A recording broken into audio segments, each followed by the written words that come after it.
नमस्कार। 11 बजे के इस वक्त के बुलेटिन के साथ मैं हूं अनुपम। शुरुआत करेंगे 4 बड़ी खबरों से। बीजेपी के राष्ट्रीय अध्यक्ष जेपी नड्डा आज 2 दिन के उत्तर प्रदेश दौरे पर लखनऊ पहुंचने वाले हैं। लखनऊ एयरपोर्ट पर उनके स्वागत के लिए खुद सीएम योगी पहुंच गए हैं। आज वो लखनऊ में बीजेपी के वरिष्ठ सांसदों के साथ विधानसभा चुनाव को लेकर अहम बैठक भी करेंगे। वहीं सूत्रों से खबर है कि बीजेपी 2022 के रण में राम मंदिर और वाराणसी में काशी कॉरिडोर की तस्वीरों को अपनी प्रचार सामग्री में प्रमुखता से छापेगी। उधर आज लखनऊ में अखिलेश यादव की मौजूदगी में कई नेता समाजवादी पार्टी में शामिल हो सकते हैं और बाढ़ का प्रकोप वाराणसी और प्रयागराज समेत कई जिलों में देखा जा रहा है।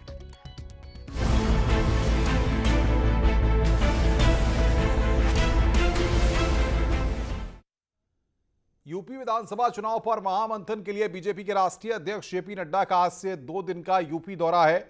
आज वो लखनऊ में ब्लॉक प्रमुख और जिला पंचायत अध्यक्ष सम्मेलन में शिरकत करेंगे। फिर विधानसभा प्रभारियों के साथ मीटिंग करेंगे। उसके बाद जेपी नड्डा बीजेपी के वरिष्ठ सांसदों के साथ बैठक करेंगे। इस बीच एक रोचक बात देखने को मिली है कि मंच पर राम मंदिर की तस्वीर 2022 के विधानसभा चुनाव में बीजेपी राम मंदिर की तस्वीर को अपने चुनावी अभियान का हिस्सा बनाएगी। बीजेपी के सभी प्रचार सामग्रियों पर मंदिर की तस्वीर छापी जाएगी। साथ ही काशी विश्वनाथ कॉरिडोर की तस्वीर भी छापने की योजना बनाई गई है। इसके अलावा अयोध्या के विकास से जुड़ी हुई तस्वीर को भी विधानसभा के चुनावी अभियान में इस्तेमाल किया जाएगा। 2022 के चुनाव में जीत के लिए बीजेपी एक बार फिर से भगवान राम की शरण में है। ऐसा मैं इसलिए कह रही हूं क्योंकि जिस जगह पर बीजेपी के राष्ट्रीय अध्यक्ष जेपी नड्डा को संबोधित करना है कार्यकर्ताओं को, उस मंच पर आपको सीधे तौर पर रामलला दिखाई दे रहे होंगे। पार्टी के तमाम बड़े नेताओं की तस्वीर के साथ साथ रामलला की बड़ी बड़ी तस्वीरें यहां पर लगाई गई हैं, जिसको लाइटनिंग के जरिए रिफ्लेक्ट भी किया जा रहा है। हालांकि इसके पहले बीजेपी सरकार की ओर से जो विकास बुकलेट जारी की गई थी, उसके फ्रंट पेज पर भी रामलला की फोटो थी। साथ ही ये भी कहा गया कि बीजेपी के लोक संकल्प पत्र में भी इस बार रामलला की तस्वीर होगी। हमारे साथ बात करने के लिए यहाँ पे मौजूद है सरकार के मंत्री जी भूपेन्द्र चौधरी जी। सर, ये बताइए कि आज जिस तरीके से जेपी नड्डा कार्यकर्ताओं को संबोधित करने वाले हैं, कितना उत्साहवर्धन होगा? प्रदेश की महान जनता ने माननीय मुख्यमंत्री जी के नेतृत्व में और हमारे कार्यकर्ताओं की सक्रियता से पंचायत चुनाव में बड़ी सफलता मिली है। आज जिला पंचायतों के निर्वाचित जो पार्टी के अध्यक्ष हैं, ब्लॉक प्रमुख हैं, सबका सम्मेलन है और सम्मेलन के माध्यम से माननीय राष्ट्रीय अध्यक्ष जी का मार्गदर्शन उन लोगों को मिलने वाला। लेकिन आज मैं देख रही हूँ कि मंच पर रामलला की तस्वीर भी मुझे दिखाई दे रही थी कंटिन्यू। तो क्या राम की शरण में एक बार फिर से बीजेपी है जीत के लिए? भारतीय जनता पार्टी हमेशा राम की शरण में रही है। हमें भगवान राम का आशीर्वाद और स्नेह मिलता रहा है और हम लोग जो काम किए हैं इन विषयों को लेकर, तो वो हमारी कहीं ना कहीं आस्था का, हमारी प्रतिबद्धता का प्रतीक है। तो ये मान लिया जाए कि घोषणा पत्र में भी रामलला होंगे, मुद्दा बनेंगे, प्रचार का हिस्सा होंगे? घोषणा पत्र चुनाव में तो हम विकास कार्य जो सरकार ने काम किए हैं पिछले 4.5 वर्षों में और पिछले सरकार ने काम किए हैं, उन कामों के आधार पर, उन विकास कामों के आधार पर और अपने कार्यकर्ताओं की सक्रियता, मेहनत, उनके आधार पर हम लोग चुनाव में जाएंगे, निश्चित रूप से विजयी।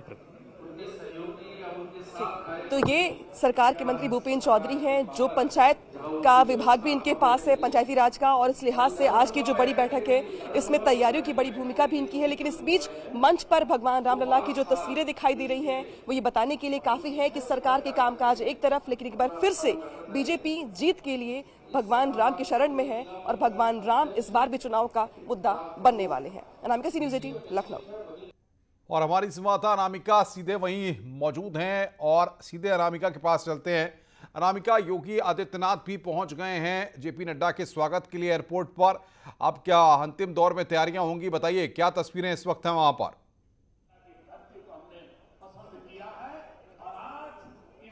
देखिए अनुपम, इस वक्त मैं उसी हॉल में हूं जहां पर जेपी नड्डा को आना है, उनका बड़ा कार्यक्रम है। लेकिन सबसे महत्वपूर्ण जो उनका संबोधन होगा वो यहां पर होगा, क्योंकि अनुपम, जिस तरीके से पंचायत के चुनाव में बीजेपी ने ऐतिहासिक जीत हासिल की, इसके बाद सबसे पहले जेपी नड्डा उन्हीं कार्यकर्ताओं को, उन्हीं जिला पंचायत अध्यक्षों को संबोधित करने वाले हैं जिनके ऊपर जीत का सेहरा बांधा गया और जो सबसे बड़ी उपलब्धि भी बीजेपी की अब तक की रही। और देखिए, सरकार के मंत्री और पंचायती राज मंत्री भूपेन्द्र चौधरी भी यहाँ पर मौजूद हैं और सबसे बड़ा गुलदस्ता अगर 2022 के चुनाव से पहले जीत का किसी ने दिया तो पंचायती राज ने ही दिया। और अब देखिए, मंच की तस्वीरें मैं दिखा रही हूँ आपको। मुख्यमंत्री योगी आदित्यनाथ हालांकि एयरपोर्ट पर उनको रिसीव करने के लिए जाएंगे, लेकिन यहाँ पर मंच की जो तस्वीर है मैं वो दिखा रही हूँ आपको। तैयारियां पूरी हो चुकी हैं और पूरा का पूरा हॉल खचाखच भरा हुआ है।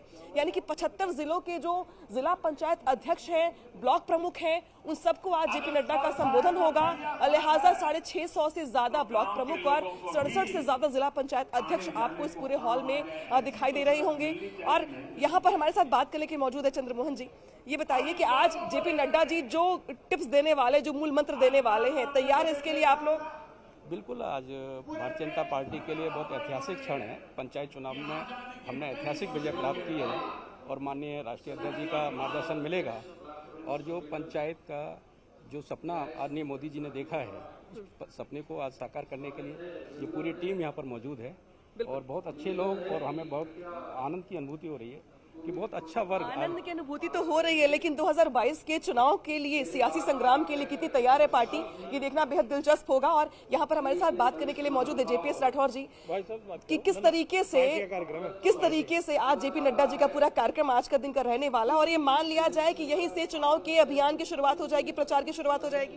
भारतीय जनता पार्टी 5 साल चुनाव की तैयारी करती है, कोई एक दिन तैयारी करती नहीं। तो भारतीय जनता पार्टी के राष्ट्रीय अध्यक्ष, हम भारतीय जनता पार्टी उत्तर प्रदेश के कार्यकर्ताओं का सौभाग्य है, बहुत सुलभ है, क्योंकि 2019 में प्रदेश के प्रभारी थे जब लोकसभा चुनाव चल रहा था। तो माननीय राष्ट्रीय अध्यक्ष जी का आज उद्बोधन, मार्गदर्शन जिला पंचायत के अध्यक्ष को, ब्लॉक प्रमुखों को प्राप्त होगा, साथ में विधानसभा के जो प्रभारी हैं उनको भी प्राप्त होगा। तो विधानसभा प्रभारी नियुक्त कर दिए गए हैं, विधानसभा प्रभारी को राष्ट्रीय अध्यक्ष संबोधित करेंगे, तो इससे बड़ी शुरुआत और क्या हो सकती है? शुरुआत हो तो चुकी है, लेकिन चुनौती मानते हैं, क्योंकि मैं भगवान राम की तस्वीर हर जगह देख रही हूँ मीटिंग में। भगवान राम मुद्दा होंगे इस बार चुनाव का आपके लिए? भगवान राम हमारे लिए आस्था के विषय। भगवान बिल्कुल बिल्कुल अनामिका, आप बने रहिए हमारे साथ, आगे भी हम आपसे अपडेट लेते रहेंगे। अनामिका सिंह हमारी संवाददाता हमें तमाम अपडेट दे रही थी किस तरीके से वहां पर अब कार्यक्रम के आखिरी दौर में तैयारियां हैं और योगी आदित्यनाथ वहां पर लेने के लिए पहुंच गए। ये 3 तस्वीरें इस वक्त आपकी स्क्रीन पर हम आपको दिखा रहे हैं। 2022 में राम बनाएंगे काम, प्रचार सामग्री में जय श्री राम और राम मंदिर का शिलान्यास, राम मंदिर का जिक्र होगा।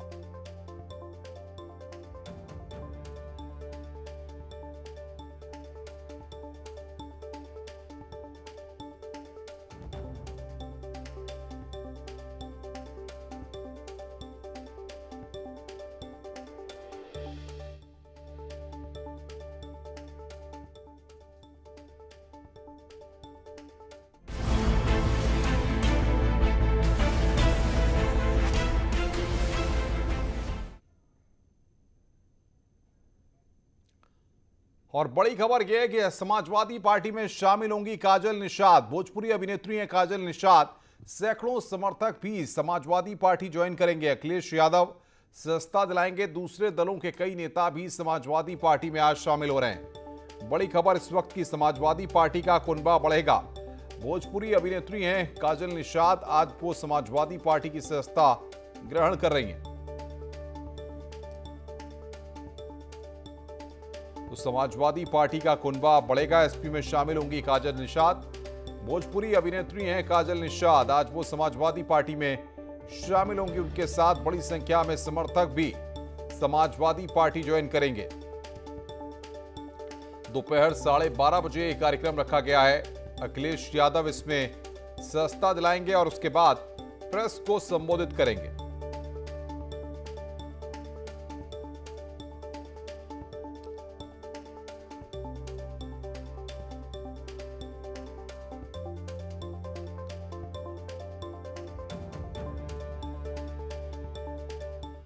और बड़ा अपडेट यह है कि जेपी नड्डा को लेने के लिए मुख्यमंत्री योगी आदित्यनाथ एयरपोर्ट पहुंचे हैं।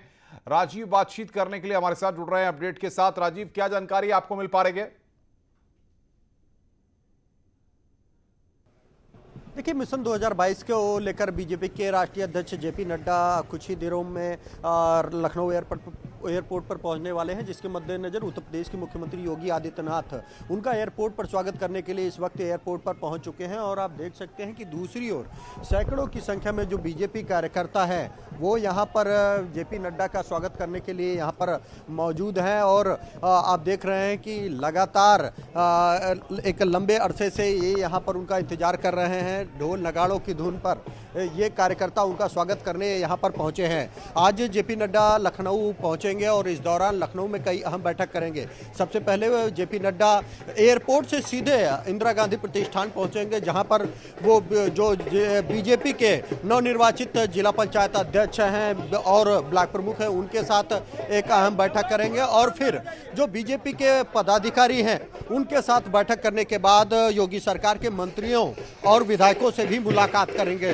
तो जो जेपी नड्डा का ये कार्यक्रम है उसके मद्देनजर देख सकते हैं कि लखनऊ के सैकड़ों बीजेपी कार्यकर्ता इस वक्त एयरपोर्ट पहुंचे हैं और उनके स्वागत में हाथों में बीजेपी का झंडा लेकर उनका बेसब्री से इंतजार कर रहे हैं। आपसे कुछ ही देर बाद जो बीजेपी के राष्ट्रीय अध्यक्ष हैं वो लखनऊ एयरपोर्ट पर पहुंचेंगे, जहां पर उनका मुख्यमंत्री योगी आदित्यनाथ सहित योगी सरकार के कई मंत्रियों द्वारा स्वागत किया जाएगा। और फिर वो मुख्यमंत्री योगी आदित्यनाथ के साथ सीधे इंदिरा गांधी प्रतिष्ठान की ओर रवाना होंगे। राजीव, अभी कितना वक्त और लग सकता है जेपी नड्डा को वहां पर पहुंचने में? क्या जानकारी मिल पा रही है? 11 बजे का वक्त था।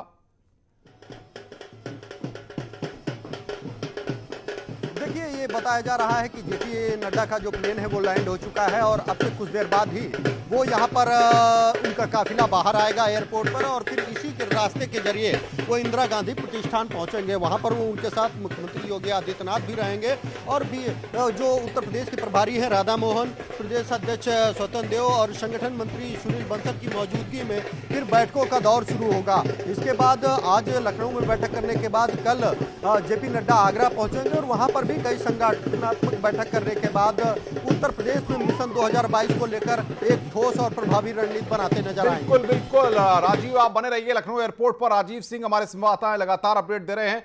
फिलहाल ऊपर एक ब्रेक के लिए, ब्रेक के बाद जल्द हाजिर होते हैं। देहरादून से खबर है जहां पर सीएम पुष्कर धामी ने वैक्सीनेशन कैंप का उद्घाटन किया है। सीधे आपको वहीं ले चलते हैं। ये तस्वीरें इस वक्त आ रही हैं वहां से। मेगा वैक्सीनेशन कैंप का शुभारंभ यहां पर उत्तराखंड के मुख्यमंत्री के द्वारा किया गया। ये तस्वीरें आपकी स्क्रीन पर। सीएम धामी ने फीता काटकर ये शुभारंभ किया है। मेगा वैक्सीनेशन कैंप की शुरुआत यहां पर की गई है और दिसंबर तक इसमें टारगेट रखा गया है ज़्यादा से ज़्यादा लोगों को वैक्सीनेशन करने का। सीएम धामी ने इसका शुभारंभ किया। ये तस्वीरें आपकी स्क्रीन पर, लाइव तस्वीरें इस वक्त हम आपकी स्क्रीन पर आपको दिखा रहे हैं। और बातचीत करने के लिए दीपांकर हमारे साथ जुड़ रहे हैं, हमारे संवाददाता। दीपांकर, दिसंबर तक का लक्ष्य लेकर के, टारगेट लेकर के यहां पर सीएम धामी ने इस मेगा वैक्सीनेशन का शुभारंभ किया है।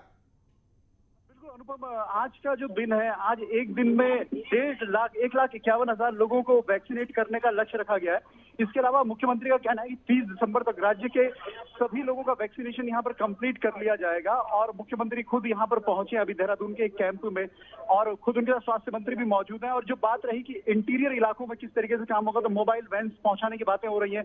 इसके अलावा ऑनलाइन रजिस्ट्रेशन की व्यवस्था को खत्म करने की बात सरकार की तरफ से की जा रही है। सरकार का यह कहना है कि हम ऑफलाइन सिस्टम शुरू करेंगे 15 अगस्त के बाद, ताकि किसी को रजिस्ट्रेशन करा के वैक्सीन के लिए वेट ना करना पड़े। आप सीधे जाएं सेंटर पे और ऑफलाइन अपना नाम लिखवाएं और आपको वैक्सीन लग सके। तो आज यहाँ पर एक बड़ी शुरुआत पुष्कर धामी गवर्नमेंट की तरफ से की गई है कि एक इस टारगेट के साथ कि हमें 30 दिसंबर तक राज्य में वैक्सीनेशन का काम कंप्लीट करना है। अनुपम, बिल्कुल, और सबसे बड़ी बात यह है कि जिस तरीके से जो लक्ष्य लेकर के धामी सरकार इसमें आगे बढ़ रही है, ऐसे में हम देख रहे हैं कि इसकी शुरुआत आज से की गई है। बिल्कुल अनुपम, वैक्सीनेशन का जो पूरा ये काम चल रहा है, जनवरी से जब पूरे देश में शुरुआत हुई थी, उत्तराखंड में भी हुई।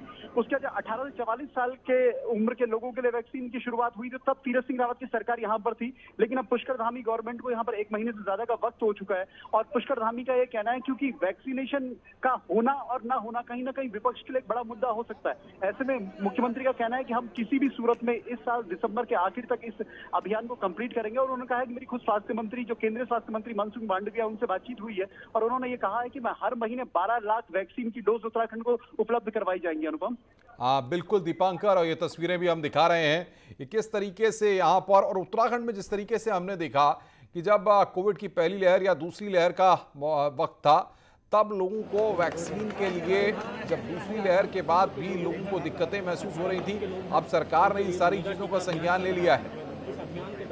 सरकार के लिए सबसे बड़ा लक्ष्य यह है क्योंकि अगले साल चुनाव होना है और चुनाव में वैक्सीनेशन एक कोई बड़ा मुद्दा ना बने, ये ना लगे कि सरकार इस वैक्सीनेशन अभियान को कंप्लीट नहीं कर पाई और इसको लेकर तमाम बार कांग्रेस ने सवाल भी खड़े किए। तो ऐसे में सरकार की कोशिश मैसेज देने की है कि चाहे सेंट्रल गवर्नमेंट हो या स्टेट गवर्नमेंट हो, दोनों सरकारें वैक्सीनेशन को लेकर गंभीर हैं और वो मानती है कि जो 1 करोड़ 10 लाख के आसपास की आबादी उत्तराखंड की है उसका कंप्लीट। बहुत बहुत शुक्रिया दीपांकर हमारे साथ जुड़ने के लिए और बातचीत करने के लिए। कोटद्वार से बड़ी खबर इस वक्त आ रही है। थलीसैंण ब्लॉक के नौगांव में बादल फटा है। बादल फटने से इलाके में अफरा तफरी मच गई है।